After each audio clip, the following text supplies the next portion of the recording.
the young people are out here. They're making their stuff. Nobody has to really pay anything to get it. But here's the problem: because I don't need to pay to read my friend Stacy's webcomic on Webtoon, like I can't support her either. So if she wants to jump up, unless the AdSense is good, she has no means of scaling or like doing anything with the audience she has, you know?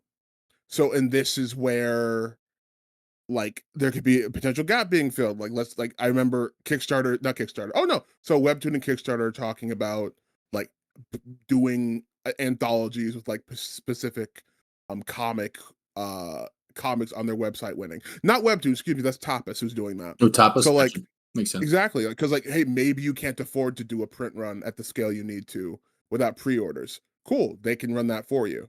You know, like there's people are not making books to sell specifically in comic shops because in a lot of cases it doesn't make sense. Like we do it because we have a pre-order system. We use Kickstarter, but like, Mark, would you rather have if you had to pick between floppies and graphic novels forever? Which would you do? I'm probably picking the thing that goes on the shelf.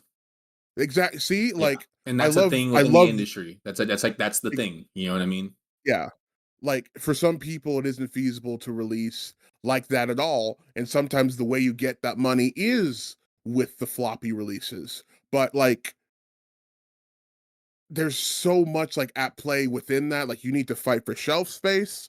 God help you if your book isn't standard.